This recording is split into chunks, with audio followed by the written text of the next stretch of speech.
Hello, everybody. Welcome to another crafter day. It's a great day to do some crafting. So I'm here with you again today. We are going to talk more about the scrap paper ruffles. I want to show you another kind that I made as well. You can also not only do them with a no-sew technique, but you can actually sew them. Now, I told you the other day that I did not have my sewing machine somewhere, very handy. Earlier this morning, I actually made some that were the sewing version. And you do them pretty much similar, except you don't fold them up first and lay your paper down. Let me show you what I mean. As you do the ones that have the sewing technique, you start on those and you push it in. And I don't know, let me see if I can turn it. The top layer is actually folded as well. So you kind of scooch it along and you're just going to do one fold at a time and run your stitching over the top. And it really didn't take as long as I thought that it might. This can be a great thing to use your 6x6 paper pads on. I have got a whole bunch of 6x6 paper pads that are really pretty old. I haven't done anything with them. So that would be a great way to use those. So if you are new here, I'm Christy Sloan at My Artful Adventures, and I help women relax and recharge, offering some stress-free creative time through adventures in paper crafting. And so we do, quite a few things in paper crafting. So I hope you'll come and join us again. And I'm going live on Monday, Wednesday, and Friday at 11 a.m. I hope you will come back again and join me soon. So let's get started here today. And let me pop down again to the desk view. Okay, so we've got these. I made several versions. I actually made another one that I thought might be kind of fun to use for, kind of with Valentine's coming up. But these are great to use for ephemera and embellishments. I have this that is kind of a little traveler's notebook. You could think of this as if you have a junk journal or something like that. The only thing I had started in this little one was, and it's a handmade one. I've got a friend who makes these. Her business is called Rock Your Notebook. She's got all kinds of different sizes that will fit, many styles for you. And so if you get a chance to go over and check out what she has available, if you like that kind of thing, be sure and do that. I just put this piece of text paper over what was written there because I didn't really need it anymore. So this is, think of it as like a junk journal, although it's not. But okay, so this will give us a chance to, look at some things that we'll do. And here I whipped up a couple of tags here. And if you haven't seen me use this before, this is scraps from saris. And I have gotten that. I've got as much on here, and I actually have another whole bundle that's all wound up. They twist it. Let me see if I can do it. It's kind of folded in half and it comes all twisted tight like this. And the first time I haven't ordered anymore.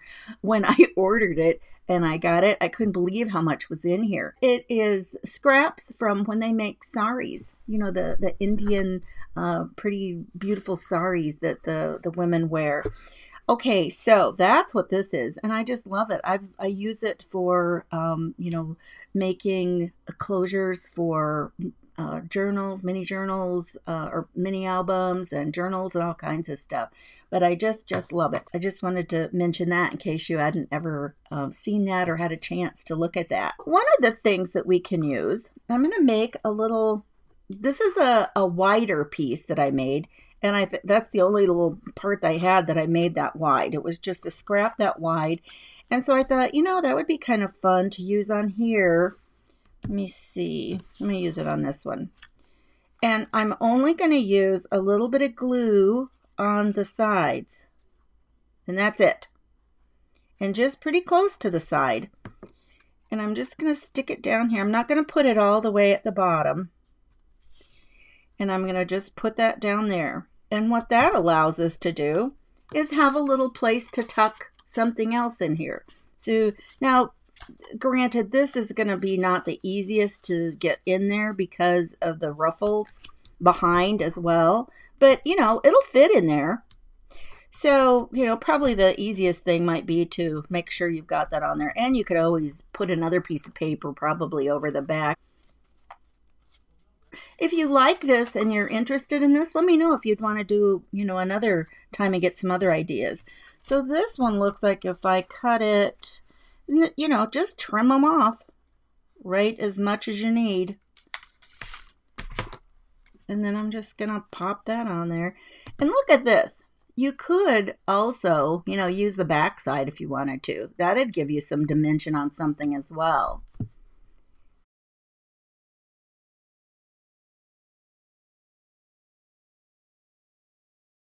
Marty, you would like some more ideas. Well, let's do that. Would you guys like me to just go ahead and we'll kind of use this as a series and we'll just do some more on Monday? I'll work on some other little things and I will show you on Monday. How about that? Let's make that. I didn't really actually have a plan for Monday yet, so I think that's perfect. Okay, so now then, another thing that we could use is when we've got something like this, obviously we could use some down the side. Just run it down the whole side as, kind of a little bit of a decoration. I love how these have ended up folded right at the places that are a good spot to cut. What are the odds of that?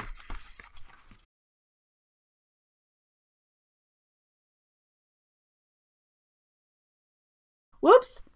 I'm going to keep that on there long enough. So you can run it down the side for some trim. And although I didn't use any, today, think about using this on a card or a scrapbook page, a paper scrapbook page. I always differentiate because, of course, you couldn't use it digitally, but I do some digital scrapbooking as well. Okay, so you could run it down the page like this. Now, look at this. Now, this is kind of an interesting thing. Look at this. It was a text paper, and then I found another one that was kind of like, it had text on it. Well, this was like newsprint is what I mean. And then I found another page that was it was kind of headlines and it was all over the place. And I thought, oh, that would be fun to use.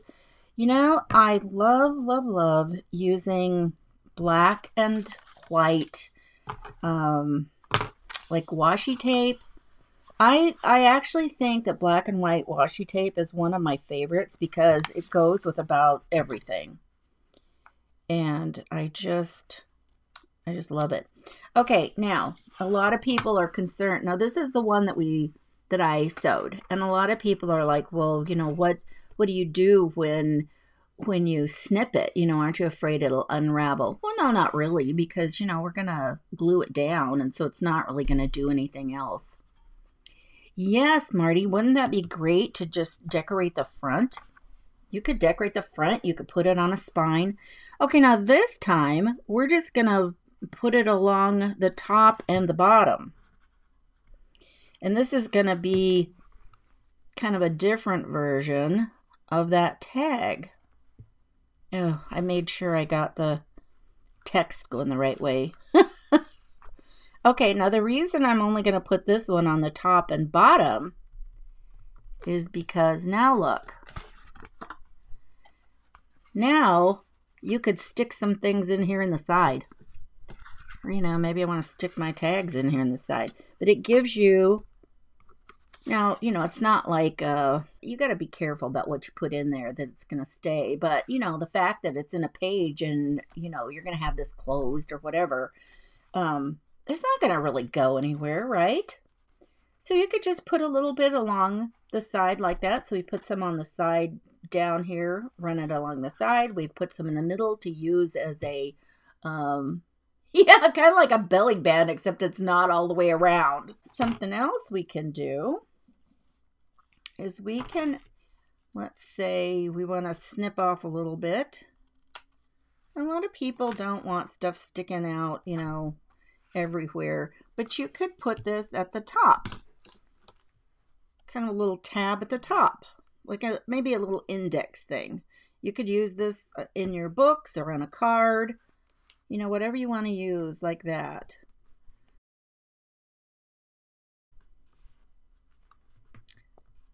2, 3, 4. Well, I think that's 5 already. That's 5. Well, this is actually going to be the same kind of a deal, but maybe I'll flip a few pages.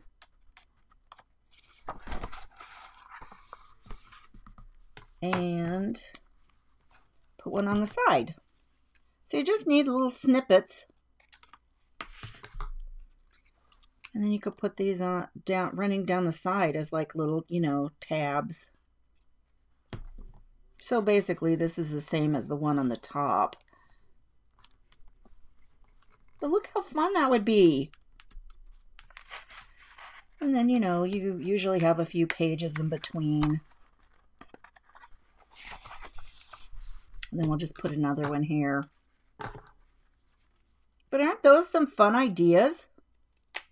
I think those are kind of fun. Yes, junk journals. Oh, exactly. Well, and that's what I was saying. This isn't exactly a junk journal. This is more like this is a traveler's notebook. But by the time I get done with it, it's going to be kind of junky, right? I put all kinds of scraps and things in. But look at that. Oh, how do you like that? The tab pages at the top or the side. So there we go. There's 5 quick things you can do with it.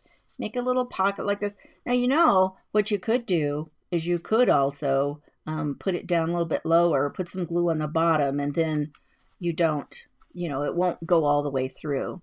But this is pretty tight. It's pretty tight in here. That's not going to go anywhere. There we go. We've got one to just decorate across. A little, kind of a little pockety thing. Run it down the side for some decoration. Use it like it's half a belly band, Marty. Use little index tabs at the top or the sides. So there you go. What do you think of that? Think you'll make some? I think it's a great thing to have on hand, to just be able to have those and use them real quick for whatever you might want to use. Thanks for stopping in, and I am so glad to have you as part of my crafty group. Thanks so much. Bye-bye, everybody.